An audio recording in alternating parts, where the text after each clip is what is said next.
అవసరం ఉంది.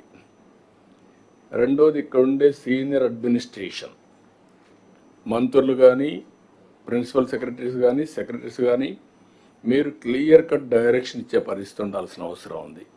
ఎక్కడికక్కడ వర్టికల్ హారిజాంటల్ ఇంటిగ్రేషన్ చేయడం,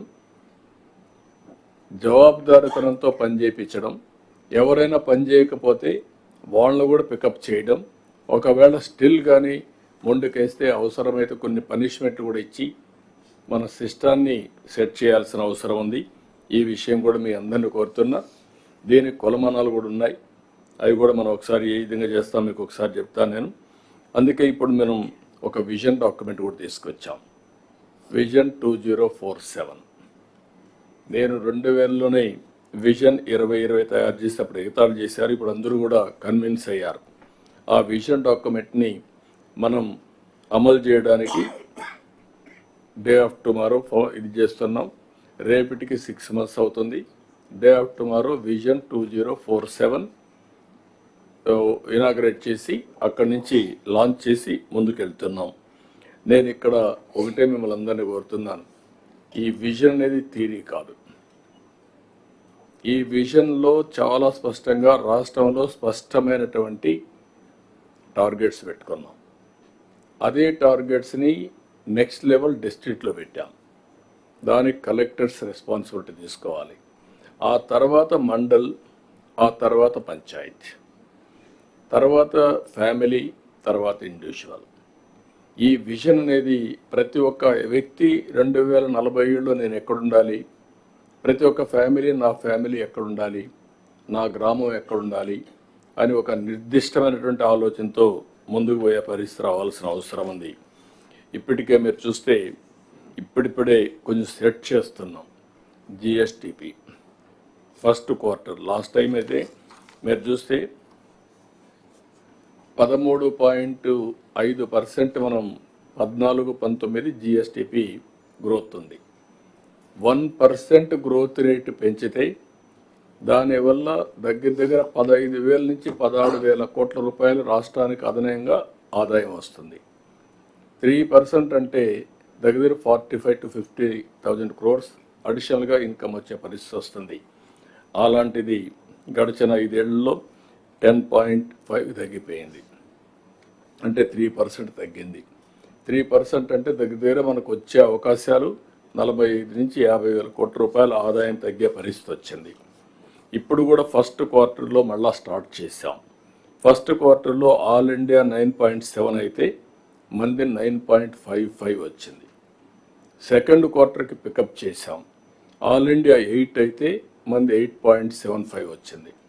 అంటే ఈ సంవత్సరం ఆల్ ఇండియా కంటే మనం 0.9 లెస్ దెన్ 1 ఇంకా 1 పెరగాల్సిన అవసరం ఉంది. 0.9 పెంచాం. అంటే రాబోయే రోజుల్లో ఈ సంవత్సరం అరౌండ్ 9% కాడ మనం ల్యాండ్ అయితే 9-10 మధ్యలో, నెక్స్ట్ ఇయర్ నుంచి సింగిల్ డిజిట్ కాకుండా డబుల్ డిజిట్కి పోతాం. ఆ తర్వాత మీరు ఒకసారి చూస్తే 15% growth rate for the next 25 years grow కావాల్సిన అవసరం ఉంది. అది మీరు అందరూ కూడా ప్లాన్ చేసుకోవాల్సింది. 15% గ్రోత్ రేట్ కంటే తగ్గితే ఆ జిల్లాలో ఉండే కలెక్టర్స్ లేకపోతే రాష్ట్రం కూడా మనం రివ్యూ చేసుకొని ముందుకు పోవాల్సిన అవసరం ఉంది. అల్టిమేట్గా విజన్ 2047 హెల్తీ, వెల్తీ, హ్యాపీ, ఈ 3 కాన్సెప్ట్ల పైన మీరు ముందుకు తీసుకుపోవాల్సిన అవసరం ఉంది. ఇంకొక పక్కన 10 ప్రిన్సిపల్స్ పెట్టాం, జీరో పావర్టీ. అందుకే మనం ఎవ్రీ మంత్ పేదల సేవలోని పెట్టాం. జీరో పావర్టీ, P4 పాలసీ, ఆర్థిక అసమానతలు తగ్గించే విధానం ఏ విధంగా చేయాలో దాని గురించి కూడా మనం మాట్లాడతాం. రెండోది employment, everywhere employment. That is the biggest concern. ప్రతి ఒక్కరికి ఉపాధి కల్పించే పరిస్థితి రావాలి. దానికి మీరు కూడా మా పాలసీలన్నీ కూడా మీరు చూస్తే దేశంలో ఫస్ట్ టైం ఎంప్లాయ్మెంట్ ఎక్కువ మందికి ఇస్తే ప్రతి ఒక్క ఇండస్ట్రీలో అదనపు ఇన్సెంటివ్స్ ఇచ్చాం. That is the commitment of this government. మూడోది పాపులేషన్ మేనేజ్మెంట్. చాలామంది కలెక్టర్స్ ఇంకా what is the fertility rate, what is the growth of population, ఇవన్నీ మర్చిపోయారు. కాబట్టి ఇప్పుడు అందరూ మీరు రివ్యూ చేసుకోవాల్సిన అవసరం ఉంది. స్లోగా మనం 1.7, 1.6 అట్లా వచ్చే పరిస్థితికి వస్తున్నాం. ఇప్పుడు కానీ కంట్రోల్ చేయకపోతే మళ్ళీ కంట్రోల్ చేయలేము. ఇప్పుడు చాలా దేశాలన్నీ ఇబ్బందులు పడుతున్నాయి. సౌత్ కొరియా 0.7కు పడిపోయారు. ఇంకా ఏజింగ్ పెరుగుతుంది, పాపులేషన్ యంగ్స్టర్స్ ఉండరు. అంటే రాబోయే రోజుల్లో కూడా ఆ కంట్రీస్ అన్ని కూడా డిమినిషింగ్కి వెళ్ళిపోయే పరిస్థితికి వస్తున్నారు. అది చేస్తూనే నాలెడ్జ్ సొసైటీ, ఈ థర్డ్ పాయింట్లో population management with knowledge society, that is our aim. ఇంకొక పక్క వాటర్ సెక్యూరిటీ, దీనికి కూడా ఆలోచిస్తున్నాం. పోలవరం పూర్తి చేస్తాం. నదుల అనుసంధానం మనం చేసుకోగలిగితే ఈ రాష్ట్రంలో దెన్ వాటర్ ప్రాబ్లం అనేది ఉండదు. దాన్ని కూడా వర్కౌట్ చేస్తున్నాం.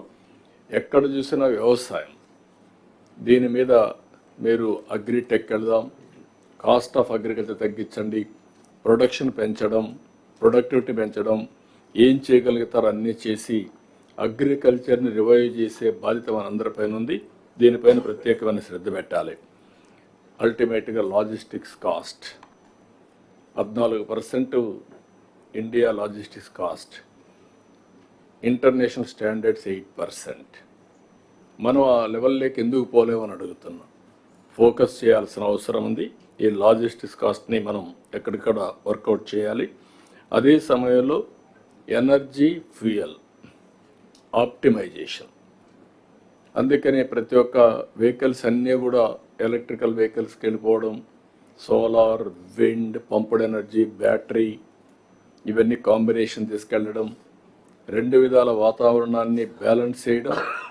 రెండోది కాస్ట్ ఎఫిషియన్సీ కూడా చేయగలిగితే మనకు పెద్ద అడ్వాంటేజ్ వస్తుంది. ఇది కూడా చేయాల్సిన అవసరం ఉంది. ఇంకో పక్క product perfection, this is very very important. మన ప్రోడక్ట్స్ అన్నీ కూడా సబ్ స్టాండర్డ్ ఆర్ అదర్వైజ్ చాలా తక్కువ క్వాలిటీ ఉండడం, ఇవన్నీ ఉన్న ఏ ప్రోడక్ట్ కావచ్చు, అది ఇండస్ట్రియల్ ప్రోడక్ట్ కావచ్చు, సర్వీస్ ప్రోడక్ట్ కావచ్చు, లేకపోతే ఐటీ కానీ ఏదైనా సరే ఆ ప్రాబ్లమ్స్ ఉన్నాయి. ఇది కూడా చేయాల్సిన అవసరం ఉంది. అదే మరి deep tech in all walks of life, ఒకటని కాదు, మీరు అనునిత్యం మీరు ఏ విధంగా అనలైజ్ చేస్తారు, ఈ గోల్స్ అన్నీ కూడా చూసుకొని ఏఐ కానీ, టెక్నాలజీ కానీ, అనుసంధానం కానీ, కాస్ట్ ఎఫెక్టివ్నెస్ కానీ, డ్రోన్స్ ఉపయోగించడం, సీసీటీవీ కెమెరాస్, మీ యొక్క సెటిలైట్, ఐఓటీస్ అన్ని అనుసంధానం చేసుకొని మనం ట్రూత్కు దగ్గరగా రియల్ టైం ఇన్ఫర్మేషన్ తీసుకొని మళ్ళీ రియల్ టైం సొల్యూషన్ ఇచ్చే పరిస్థితి రావాలి. ఈ విషయంలో మీకు అందరూ క్లారిటీ ఉండాల్సిన అవసరం ఉంది. స్వచ్ఛ ఆంధ్రప్రదేశ్ ఇది కూడా చాలా భయంకరంగా తయారైంది. 83 లక్షల మెట్రిక్ టన్నులు పట్టణాల్లో లెగసీ గార్బేజ్ ఉండే పరిస్థితికి వచ్చింది. ఇక గ్రామీణ ప్రాంతాల్లో కూడా